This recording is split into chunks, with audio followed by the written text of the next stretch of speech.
Sunana Najaatu Muhammad. Kowa ya san halin fargaba da arewacin Najeriya take ciki, wanda kullum lamarin kusan za a ce gara jiya yau. Dokar farko a tsarin mulkinmu shine kare rayuka da dukiyoyin al'umma. Duk gwamnati a duk duniya ma babban aikinta shine wannan. Idan wannan gwamnati, kowace gwamnati ce ta kasa kare rayuka da dukiyoyin al'umma, ba gwamnati, ba hukuma, ba ta da amfani. To saboda haka wannan gwamnati ba ta yi wa al'umma amfanin komai ba, don ta kasa kare musu dukiyoyinsu da rayukansu. An rasa masu kallon gwamnatin ido da ido su gaya mata gaskiya ne? Ba a rasa ba, ko mu muna faɗa, yanzu ma faɗa muke, amma mafi yawa musamman mutanen arewa, shi yasa ran mutumin arewa ya zama ba shi da amfani. Mafi yawan mutanen arewa munafukai ne, mafi yawansu matsorata ne, mafi yawansu makwaɗaita ne. Ka gani da shugabanninsu da sarakunansu mafi yawa da malamansu mafi yawa, waɗanda da su ne aka dogara, da ma'aikata 'yan siyasarsu. 'Yan siyasarsu banda tumasanci da ƙarya da sata ba sa komai,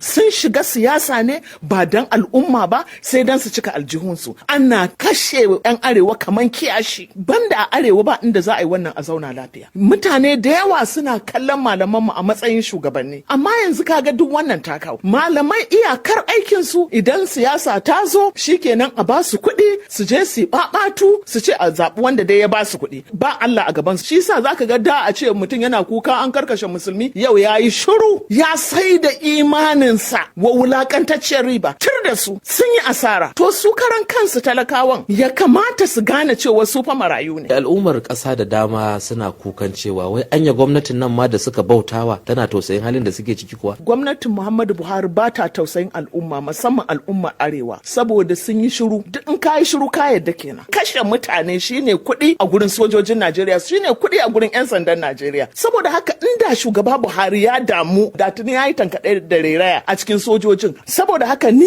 abin da nake gani yanzu 'yan arewa ya kamata su yi abu guda biyu ne. Na farko mu rijiba akan mai kowa mai komai wanda zai iya saka mana shi. Wato a koma ga Allah. Koma da istighfar bil haqqi da gaskiya akan ya mana sakayya ya kubutar da mu. Ya halaka waɗannan azzalumai, dan in ba halaka su yayi ba za mu zauna lafiya ba. Kina cikin masu goyon bayan cewa yanzu munin lamarin nan ya kai jama'a su haɗa kai su kare kansu. To in ba su kare kansu ba za su zauna ne kamar dabbobi? 'Yan arewa dole shugabanni inda akwai su ku ji tsoron kabari, kar ku ji tsoron kullewar wani. Al'umma mu zo mu haɗa kai mu kare kanmu. Tuntuni ake cewa shugaba Buhari mulkinsa na kama karya ne, muna rantsuwa muna cewa ba kama karya bane saboda abin da muka gani, amma yanzu bai muka gani. Yanzu haka na nufin kuma na jikin shi gwiwa ku ta yi sanyi kenan. Ai ni tuntuni gwiwa ta yi sanyi, na shiga kurkuku na wahala, ba abin da ba a yi min ba saboda shi. An sa min guba, an doke ni, an yi min tsirara saboda shi, amma bai biya ni ba. Ba zai biya ni ba saboda da yayi wa al'umma abin da muka yaki dan mu tsayi mana shine adalci, a raba mu da ta'addanci, a yaki akan cin rashawa. Yanzu an kassara ƙasan